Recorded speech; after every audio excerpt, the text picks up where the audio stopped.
नाशिक जिल्हा मध्यवर्ती सहकारी बँक म्हणजे जिल्ह्यातील शेतकऱ्यांची आर्थिक वाहिनी तसेच राजकीय व्यक्तींना तालीमचा आखाडा समजला जात असे।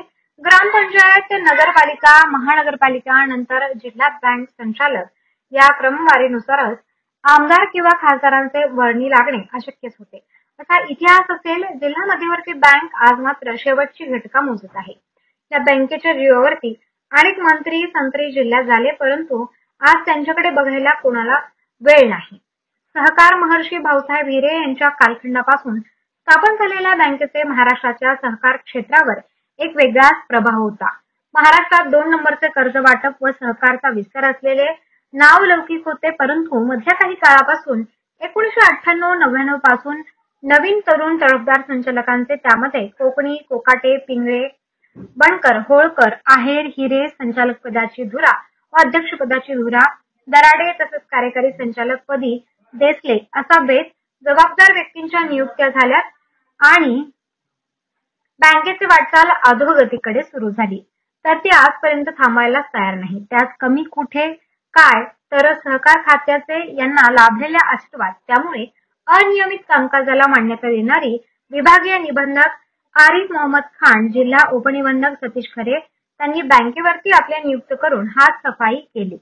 यात प्रामुख्याने द्वारका येथील बँकेची इमारत 9 कोटींची निविदा असताना बँक पूर्णतः जळेस्तोपर्यंत 17 कोटी पर्यंत बजेट केले। यामध्ये ठेकेदार संचालकच, सुपरवायझर सुद्धा संचालकच बँकेचे बजेट दुप्पट झाले।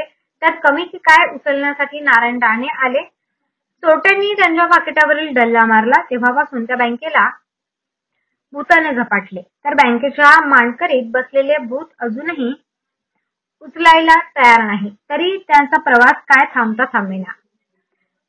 आजी राजकीय वर्धा असलेले प्रकारातील मर्जीतील पुणे जिल्हा बँकेत सारखेच कारनामे केलेले तसेच अधिकाऱ्यांच्या प्रशासकपदी नियुक्त झालेले आहेत, ज्यामध्ये त्या व्यक्तींचे वय, अनुभव, आकलन क्षमता, निर्णय क्षमता, जबाबदारी, बेजबाबदार असे कुठलेही नेम याच्यावर न लावता अकार्यक्षम व भ्रष्टाचार अधिकाऱ्यांच्या वर्णी लागल्यामुळे बँकेत कोणीही वाचू शकले नाही। यापुढेही योग्य नेतृत्व लाभले नाही तर परमेश्वरही या बँकेत वाचू शकणार नाही। आजी माजी संचालक बँकेत नेहमीच म्हणायचे असे 5-6 प्रशासक आले व गेले। बीबीएस संचालक व जिल्हा मध्यवर्ती बँकेचे माजी कर्मचारी भरत गोसावी गेल्या 30 वर्षांपासून सफर होत आहेत, परंतु बँकेचे 54,000 सभासद, खातेदार, ठेवीदार, शेतकरी यांचा पाठिंबा न मिळाल्यामुळे व जिल्ह्यातील अकार्यक्षम व उदासीन राजकारणामुळे बँकेचा खडतर प्रवास काही केल्या थांबत नाही। परंतु या गेल्या 2-4 दिवसाच्या सहकार आयुक्त व सहकार अधिकारी यांची सकारात्मक अनुभवातून व तात्काळ निर्णयातून निश्चितच आशाचे किरण निर्माण झाले आहेत। बँकेत चांगले प्रशासक मंडळ मिळेल व बँकेची परिस्थिती लवकरच ऊर्जित आवश्यक येईल असे आज तरी एकंदरीत परिस्थिती निर्माण झाली आहे। त्यामुळे 54,000 सभासद व लाखो सभासद, खातेदार, शेतकरी यांच्या आशा पल्लवित झाल्या असल्याचे चित्र दिसते आहे। फक्त अपेक्षा एवढीच आहे, चोरांच्या हाती चाव्या दिल्या जाऊ नयेत। मुख्यमंत्र्यांनी व सहकार मंत्र्यांनी या जिल्हा मध्यवर्ती पालकत्व स्वीकारावे, जिल्ह्यातील राजकीय हस्तक्षेप थांबावा एवढीच माफक अपेक्षा आहे नाशिककरांची। नाशिक महानगरपालिका सार्वजनिक